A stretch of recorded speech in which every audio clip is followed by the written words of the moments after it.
Мүмкіндігі шектеулі спортшылар арасындағы облыстық спартакиада алғаш рет өткізілді. 23-27 шілде күндері аралығында облыстың 14 қаласы мен ауданынан келген мүгедек спортшылар облыс әкімінің кубогын сарапқа салды. Жарыста теміртаулық спортшылар өздерінің қарым-қабілеттерін көрсетіп, жалпы командалық есеп бойынша екінші орынға ие болған.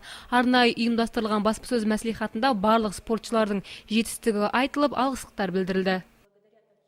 Это очень отрадно для меня, как Әрине қуаныштымын, мүгедек спортшылардың бапкері ретінде еңбегімнің жемісі деп білемін. 14 команданың ішінен екінші орынға ие болу деген біз үшін үлкен жетістік. Бұл жеңіс біріншіден сіздердің арқаларыңыз, құрметті спортшылар. Екіншіден 2 жыл бойы бізге қолдау білдіріп келе жатқан керемет қоғамдық бірлестігінің арқасы. Спортпен шұғылданып, қаланың өркендеуіне атсалыса беріңіздер дегім келеді. Спортшылар жеке есеп бойынша да жоғары көрсеткішке қол жеткізді. Үстел теннисінен Константин Маловичко бірінші орыннан көрінсе, дойбышылар соңғы ақтық сында команданы алға шығарды. Хочу поблагодарить от имени всех спортсменов там. Спортшылардың барлығы ерледі. Екінші орын Теміртау үшін үлкен жетістік.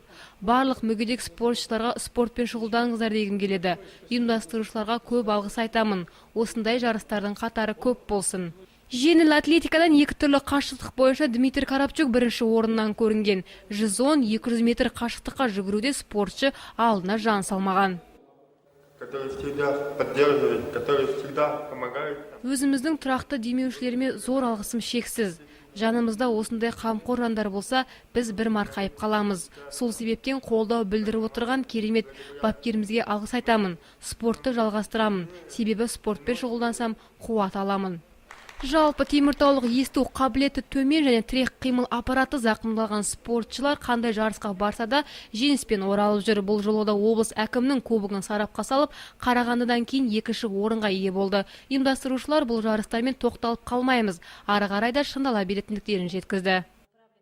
Я считаю, что наши спортсмены Біздің спортшылар бұдан кейінде көлемді жарыстарға қатысып жеңіске жететіндеріне толық сенімдімін.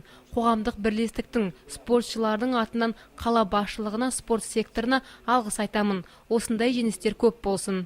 Облыстық спартакиада спорттың 5 түрі бойынша өткізілген. Мүгедек спортшылар шағын футбол, үстел теннисі, тоғызқұмалақ, жеңіл атлетика, шашки бойынша бақтаны сынады. Облыстық спартакиада алдағы уақытта да тұрақты өткізіледі деп жоспарлануда. Ақерке Заирова, Нұрлан Егенбергенов, Сфера арнасы.